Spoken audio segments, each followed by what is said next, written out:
Hi, welcome to this special discussion on ThePrint. I'm Praveen Swami and I'm a contributing editor.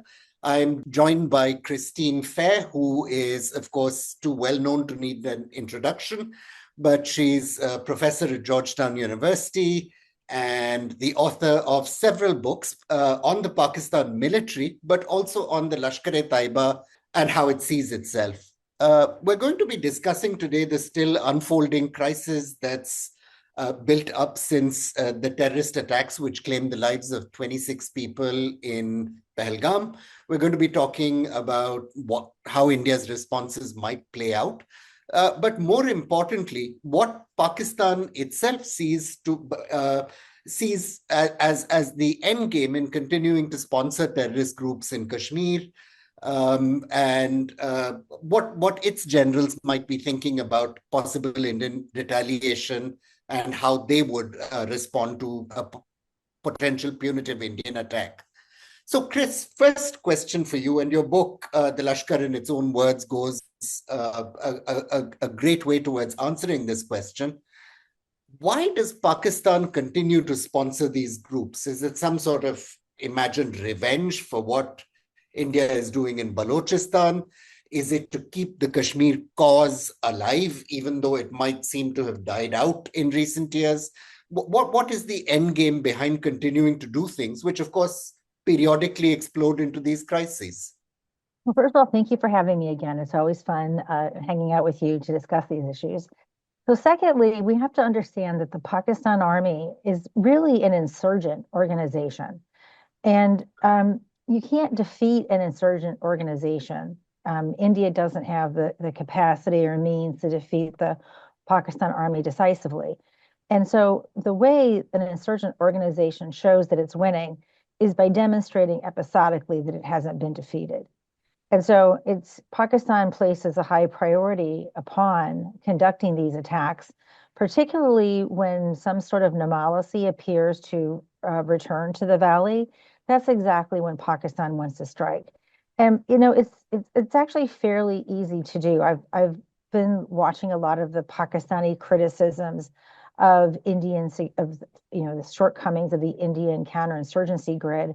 The fact is, no matter how highly deployed your personnel are, you're always going to be able to get something on the ground to happen.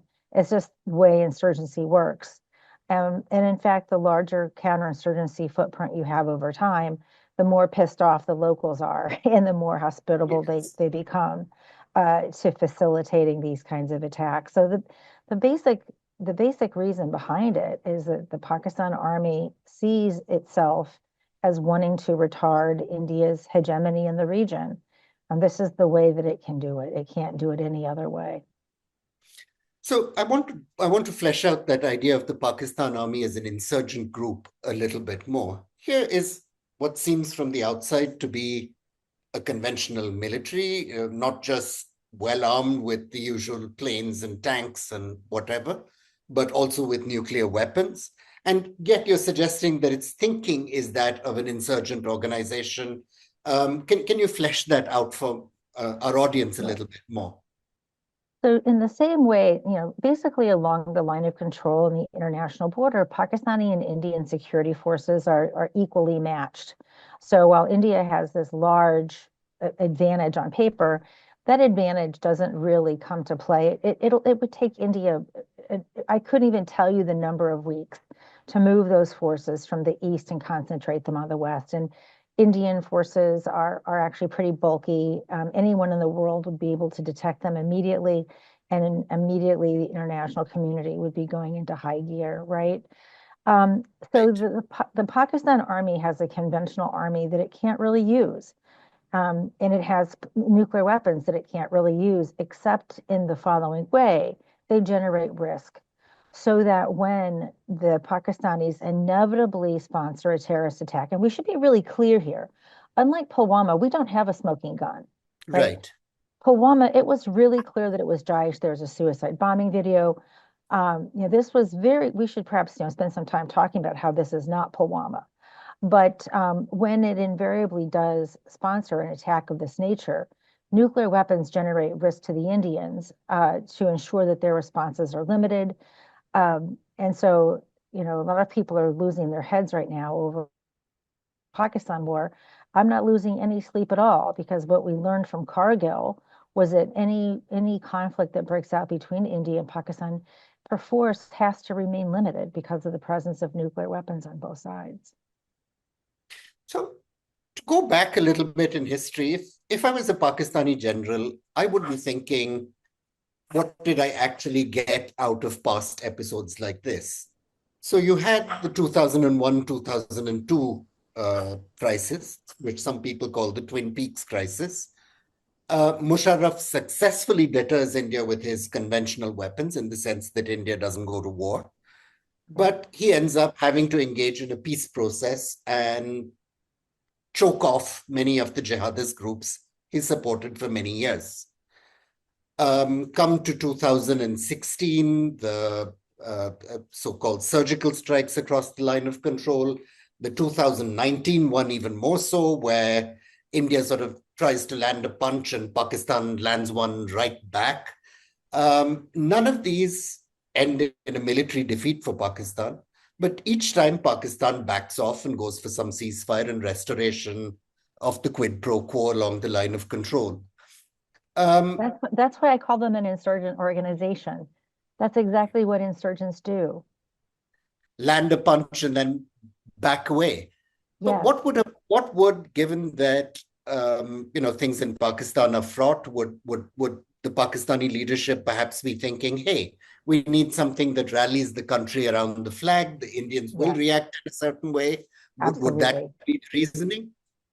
So I think in this case, I think that's a really powerful reasoning. I mean, it's really fascinating, Praveen. I'm getting phone calls and text messages. I'm meeting random Pakistani military officers in global airports, right? Who say to me, "I used to hate you. I used to think that you were absolutely wrong about the Pakistan army, but now I know you're absolutely right. It has been bizarre." And I mean, I just did a video a video show with Moeed Perzada of all people, like someone who would have 3 years ago wouldn't even consider that as an option. So what's actually happening in Pakistan is quite fascinating. And it's all this wedge is being driven because of Imran Khan, right? When he was the army's man, there was complete alignment between the ultra nationalists who were pro-Fauj and Imran Khan. Well, with Imran Khan being out with the army and the way he's been treated, which in the eyes of his supporters and enthusiasts who were erstwhile army supporters, this has become a bridge too far. And the popularity of the Pakistan army has really declined. You even see it in some of the social media shit posting that Pakistanis are shit posting against their own Pakistan army in this crisis. So the more India saber rattles, the more people will rally around the army because it has no choice.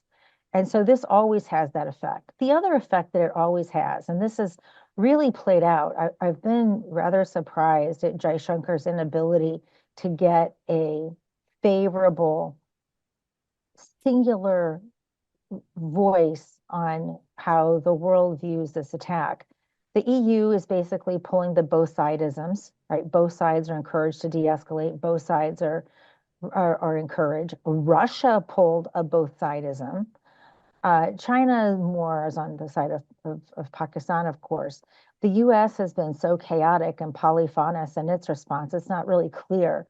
You had President Trump deliver an accidental, an accidental one-sided response, and siding with India amidst all this other bizarre verbiage about the conflict being 1,500 years old.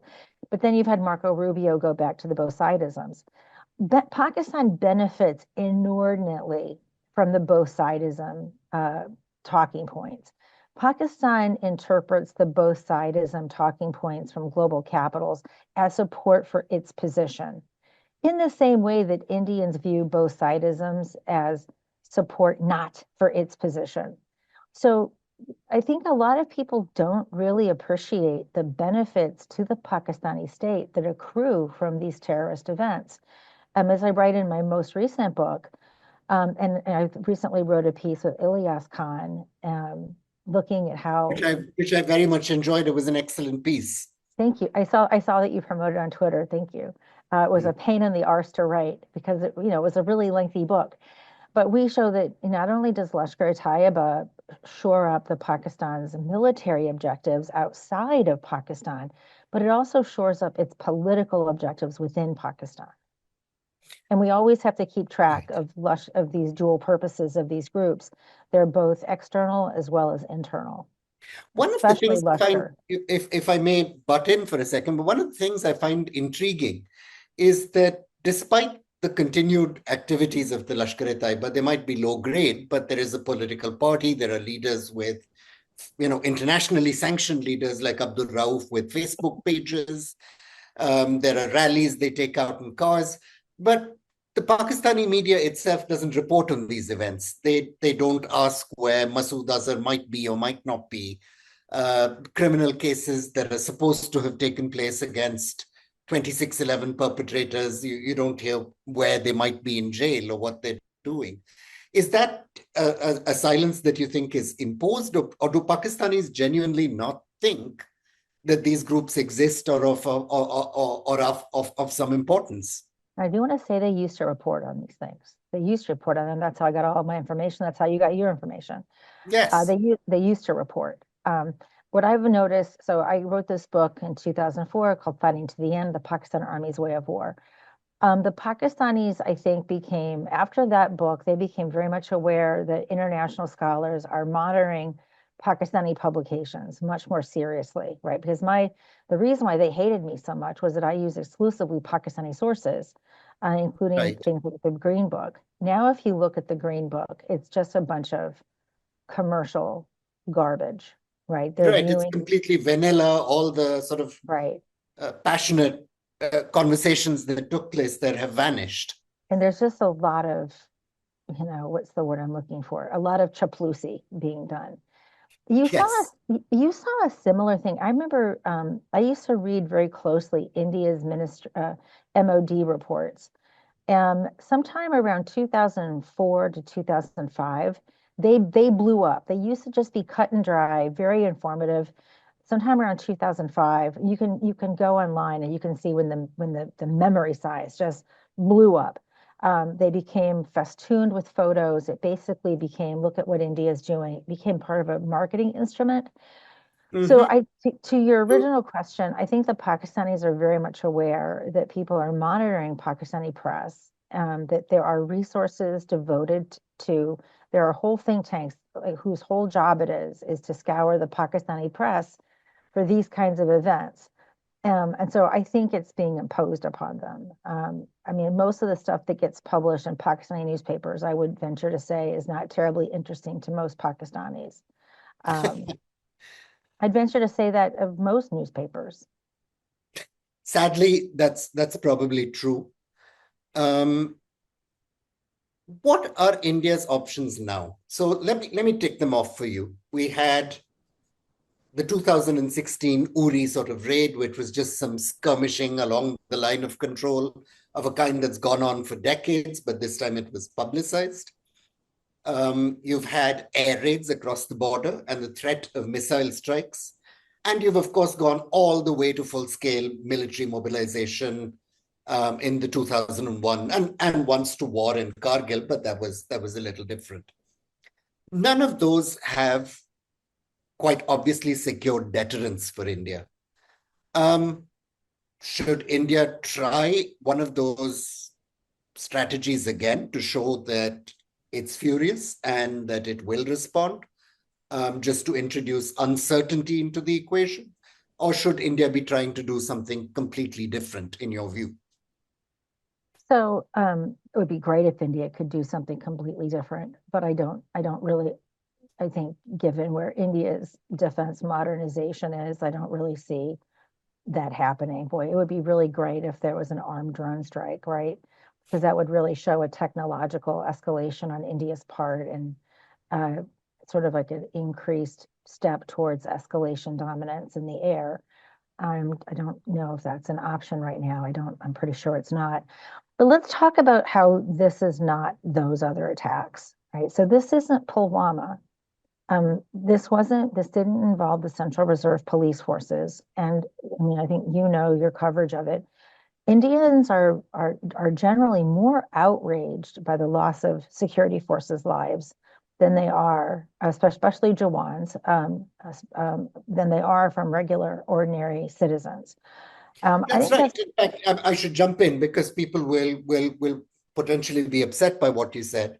There were 10 pilgrims who were killed just a year ago, 10 Hindu pilgrims, and we didn't see this emotional right. outrage. There have been many massacres of Hindu civilians on a large scale where people, yes, they do get upset, but not to the extent they did at the time of Pulwama. Uh, Yeah, yeah. And so I don't say that with any disrespect. I mean, I think Americans are the same way. You kill 10 of our citizens in Syria, you kill 10 of our soldiers, you're going to get a very different response. So this isn't disparaging. I think it's very natural for democracies who love their militaries. And both the United States and India are very similar in this regard. You know, um, it's funny. India wasn't always like that. India didn't always have this Fauji Parast. That's a fairly recent phenomenon. I've been coming to India since 1991. It wasn't like that when I first started coming to Pakistan, where the army is unquestioned, where the armed forces are unquestioned. That's Right? right. After Kargil, in fact, Yeah, in the late 1990s, there was a attack that was a lot like the Balakot attack, a lot like, excuse me, the Pulwama attack, where tens of BSF personnel were killed, and the then chief minister of the state couldn't be bothered showing up for the funeral, let alone anything else. yeah. No, So, it's really interesting, and right? nobody batted an eyelid. No one did. But I do think Cargill was a shifting point. I think what shifted was having the bodies dispersed back to their places of origin so that they could be immolated at home. Um, so, anyways, we're kind of digress. So this didn't involve military personnel.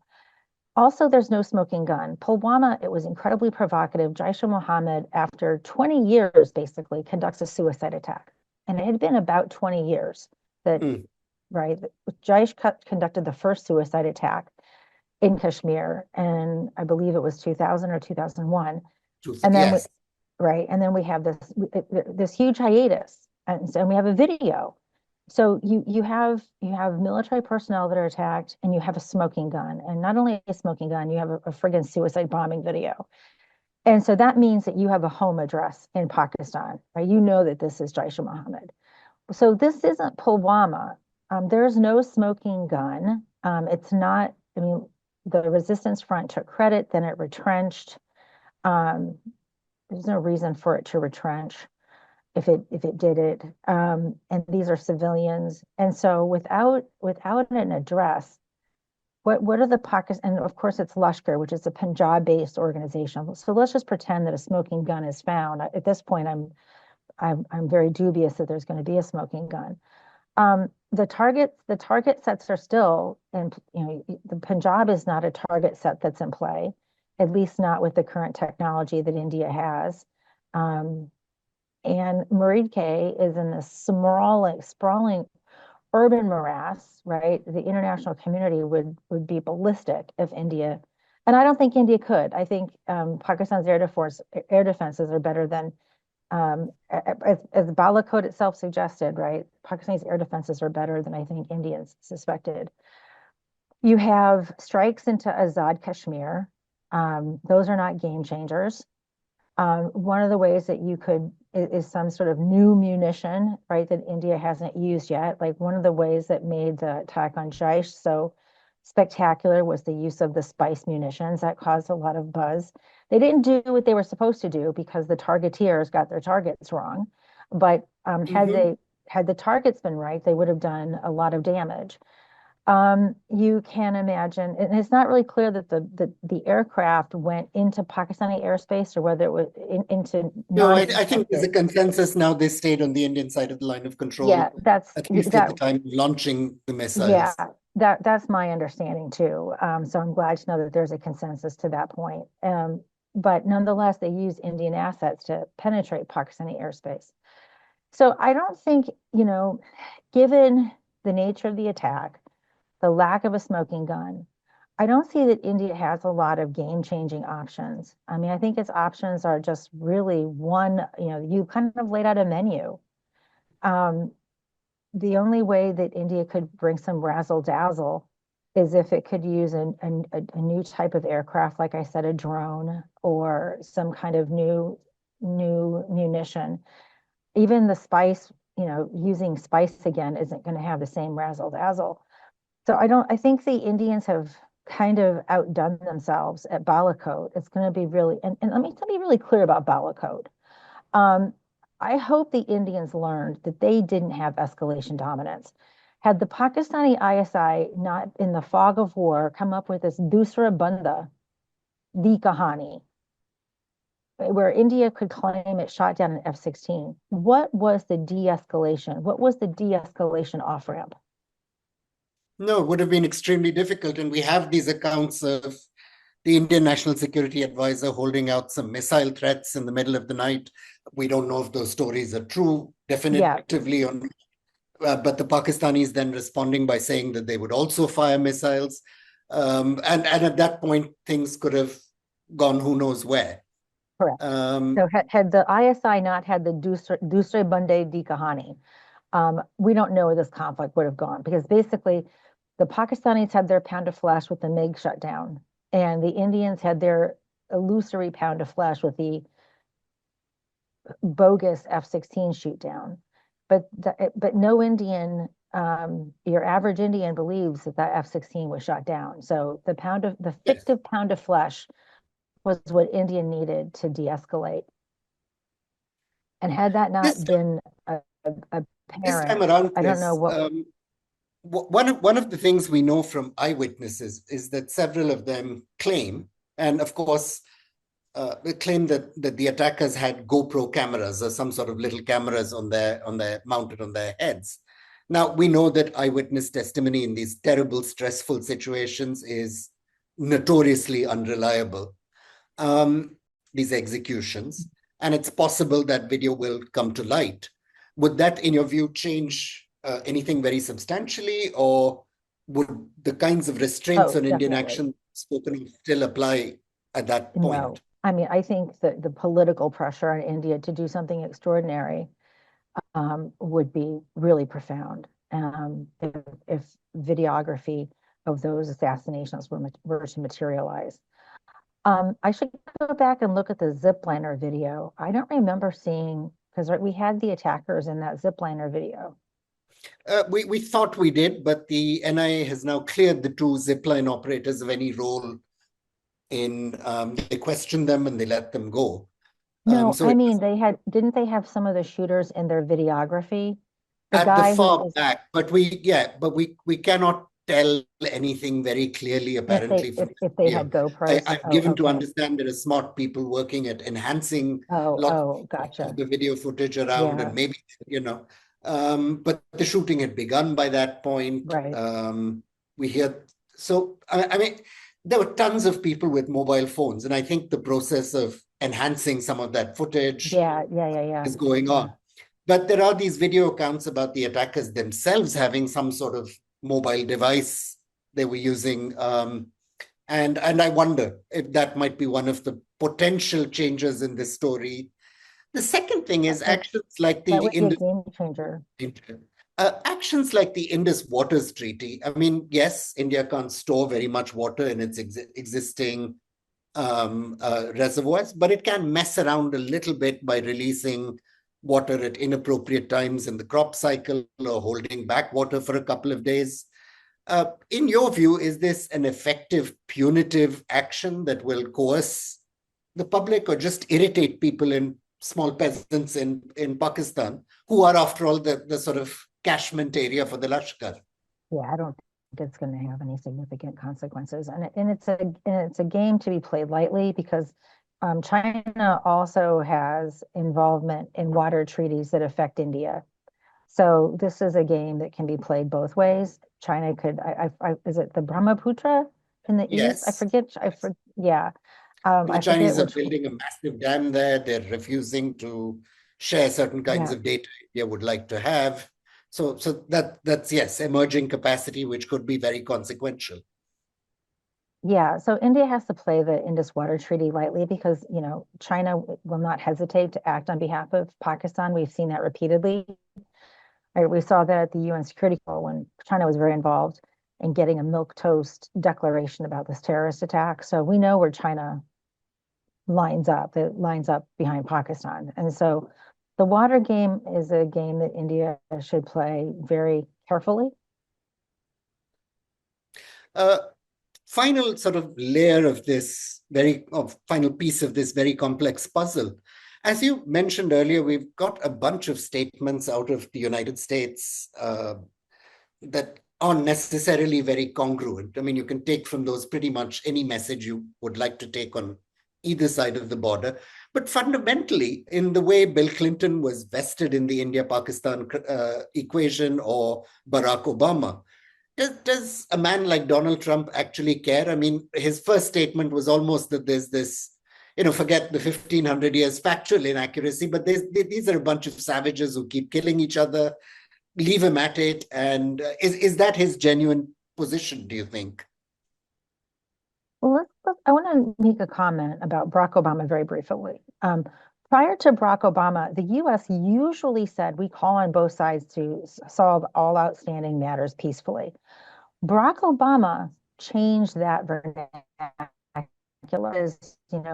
We support India's right to defend itself. Barack Obama signaled a very important rhetorical departure that had really become the norm since Barack Obama, and everyone has sort of taken it for. I mean, I saw a tweet from Tanvi Madan, who I enormously respect, and the expectation is that the U.S. was always going to tweet that, but one has to remember that in the longue durée of the India-U.S. relationship, going back to 47, it had always been sorted out peacefully. Well, Barack Obama comes along and says, we support India. And India took that to mean we have a free rein to do what we need to do. So Trump is not a student of diplomacy.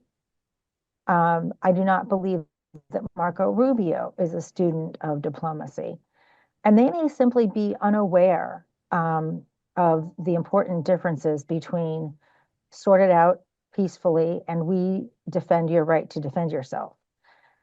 Because Right. I don't think that they are making a conscious departure from a policy that Barack Obama set that had been followed through pretty assiduously. So Mm-hmm. I think, like everything else about this administration, it's cacophonous, it's ignorant. I mean, I don't mean that flippantly. I mean, it literally is ignorant of things that have gone before it. And it's dangerous. So we shouldn't spend too much time trying to finally read these words and see what they mean. It just is an outpouring which may or may not mean something. I mean, to give you an example of how dangerous, allegedly everyone's supposed to serve the president, but Mike Waltz, the former NSA, went to Israel to try to get into cahoots with Netanyahu to bring the U.S. with Israel into a war against Iran, right? He was bringing upon himself, arrogating to himself the right of policy making. So when you have a cabinet that is so incompetent and inept, I can't imagine what it must be like to be our partners trying to take it seriously. A final question then to round off this discussion, Chris. Prime Minister Modi has staked his reputation on being one Indian Prime Minister who can or is willing to go to war to stop Pakistan from using terror.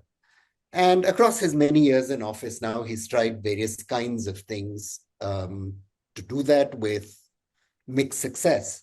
The one thing that did work was when the FATF, the Financial Action Task Force, was breathing down Pakistan's neck, which I suspect in a very personal way hurt generals when they had to send their kids, pocket money at their schools in the US or buy a property in London. I can imagine this must have been very difficult for them. The enhanced scrutiny, the problems, the questions about where your money's coming from. Do you think it's still You mean the possible. Corps? You mean the Corps commanders were inconvenienced? Yes, even the corps commanders were inconvenienced, let No, alone I called them I called them Corps commanders.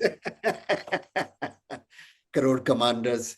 Do you think that remains something that the United States and the major Western powers would be willing to sign on to? Because my understanding is that before pulling Pakistan out of that grey list, certain commitments were made and quite clearly have not been kept. So look, I'll just be really blunt. Pakistan always deserved to be on the blacklist. There's a reason why no one in India would have to think really twice about putting them on the blacklist. And that is everyone is terribly afraid of a Pakistan that doesn't have access to IMF. Right, Right? because of the fear that Pakistan. they would start selling their nuclear technology. Oh, I mean, Or I don't, by the way, I don't have that fear, right? I mean, I actually don't have that fear. I think the Pakistan army has a strong incentive to keep that technology under wraps for a variety of reasons. If there were to be any, if there were to be any nuclear attack anywhere in the world that had Pakistan's signature, and we know quite a bit about Pakistan's signature, Pakistan, as we know it, would probably not be the entity that it is today after such an attack. So I don't ever fear that. But what you really don't want is further economic chaos. And now, to be clear, I'm not saying I hold this view. I don't. I actually. So the fear is if we put on the blacklist, it doesn't get IMF funding. It just unravels at the seams because of it, because it has such its economics are so shambolic. I actually have just the opposite view. You take Pakistan off of the IMF, it might get its shit together. So I've right, always been right. the outlier. But I can understand a And Prime Minister Giorgia Meloni or Keir Starmer do not want tens of thousands of more Pakistanis right. arriving on their shores. And from their Well, point, Keir that's Starmer, understandable. now let's mentioning the UK in particular, which has a huge Pakistani diaspora population. Sometimes we have to remember the domestic politics as well. Um, the UK is in a very different situation because it has all of these Mirpurtis, right? But Right.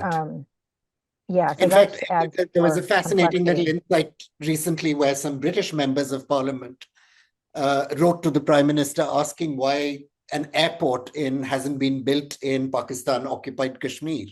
And it must be the only case of six members of British Parliament being so concerned about an airport at the other end of Right, the world right. No, and but that wanting really to take that illustrates up. it, the importance of this in British politics. I mean, it's one of the reasons why the Brits didn't crack down on domestic Islamist terrorism for so long, was because they didn't want to antagonize that important vote bank. Or it's not a vote bank, it's vote banks, really. We should be more fair to the complexity of the Muslim population in the UK. Right. So if you were to uh, finally close this discussion, you don't anticipate India attempting something uh, uh, catastrophic on the scale of a war, something of the kind we saw in 2002. But it's early days. We don't know what kinetic options are being considered or not. But either way, you would Right. predict whatever India did, it's going to be facing this problem again some months, some years, somewhere down the road. Yeah, and let's go back to what happened in 2002, right? You had this huge mobilization that was absolutely devastating on India's forces, and the go was never given.